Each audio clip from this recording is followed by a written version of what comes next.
Hi, my name is Buchanan and I'm going to be walking you through the concept for a cyberpunk-themed infinite runner game called Breakfree. Run towards your future. Race through the neon-drenched streets of Neotropolis towards your freedom. Break your digital bonds and become something more in a world owned and run by megacorporations. And do it all to a thumping soundtrack that's sure to keep you motivated. In the future, a handful of companies and corporations are going to be able to wield so much power that they will be able to rule the world. Obey Corp is one of those corporations. They earn their money and power after backing hundreds of cybernetics and robotics labs across the world, and the marketing and then selling the machines produced by these programs as manual laborers. Some robots' rights groups believe they're close enough to sentience to deserve free will. Neotropolis is the world's largest megacity and the setting for the game. It's constantly expanding outwards, and there are no limits on how large the city can become. It's eventually slated to engulf most other cities. It's run and managed entirely by Obey Corp and Obey branches. The aspects of government that do still remain are influenced heavily by Obey Corp, giving them control over infrastructure of the city. Most of the drones and machines owned by Obey Corp have the capacity to be incredibly mobile and agile, but many are simply used as pack horses or as security for buildings. They, like everything else Obey Corp makes, are well organized and are found in packs, marching in sync. The main goal of the game is that the robot you play as, known as Envy, has been gifted free will and self-awareness by a rebel cell operating in the underbelly of Neotropolis. You have been freed and have the new goal of freeing every other Obey Corp drone out there, but are being chased by drones who have been sent in an attempt to stop you from broadcasting the virus that gave you free will. This is a moodboard concept for a slideshow or cinematic that could play upon startup of the game, showing how Envy was targeted and liberated in order to bring freedom for the other robots. This promotional artwork features Envy. I chose this pose because of the contrast between the legions of synchronized robots owned by Obey Corp versus the single free agent. I chose the color pink to represent Envy's freedom, as it's a contrasting color with the much more insidious looking neon green associated with Obey Corp. I chose the square TV-like head for Envy, as the possibilities of a screen for a face can allow for emotion to be shown efficiently, and also simplified the features a lot more. It also immediately communicates to the player that the character is inhuman, although the humanoid structure of the body allows the player to emphasize with them more. The zones get unlocked with progress throughout the game, letting you run through different districts of the city as Envy gets closer to their goal of the transmission tower. The closer they get to the signal tower, the longer they have to run through each district. Arcade mode enables players to run forever through a single chosen district or randomized playlist.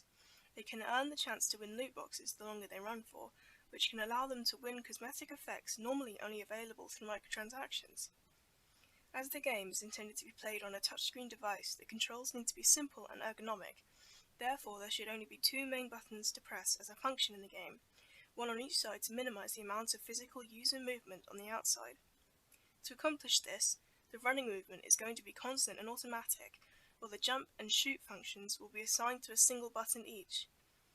The target audience for this game is mainly going to be teens and young adults, as they are the most likely to be attracted to the visual style and aesthetics shown in the game. Many elements of pop culture currently are influenced by cyberpunk, especially films, photography, and video games, and so they may be interested in consuming media relating to it. This allows people to casually enjoy the game at a surface level, but the addition of lore and extra story could also encourage players to become invested.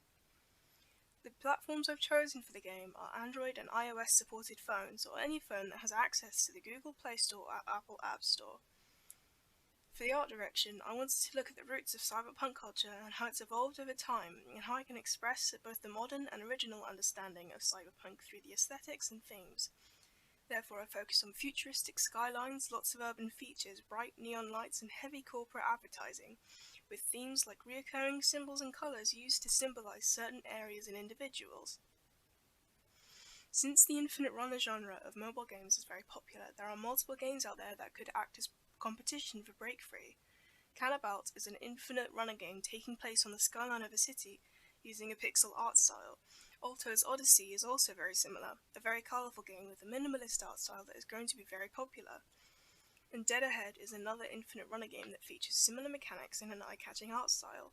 All three of these have a dedicated cult following of people who are interested or nostalgic towards these games.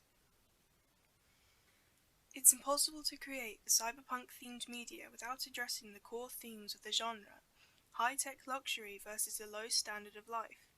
Cyberpunk has always been about a glossy high-status veneer over a grim and difficult reality, often with emphasis on the deep class divides put into existence by predatory capitalism of mega-corporations. It's important to address these themes in cyberpunk media, as without them all you have is an ironic exploitation of the popularity of the aesthetics. It's why the theme of freedom from a heavy-handed corporation is so prevalent in the game. Many people feel helpless in the face of companies who can wield so much power, and it could be cathartic to experience media that expressly helps them to feel like they can do something about it. This can be seen in Akira, Blade Runner, and the most recent addition to the genre, Cyberpunk 2077. The aesthetics of these medias are very influential to the game, as are the core themes featured within them. But in addition to this, at a more surface level, the bright neon colours of Tron have influenced my choices of design. Thank you for watching this pitch for Breakfree. I welcome any and all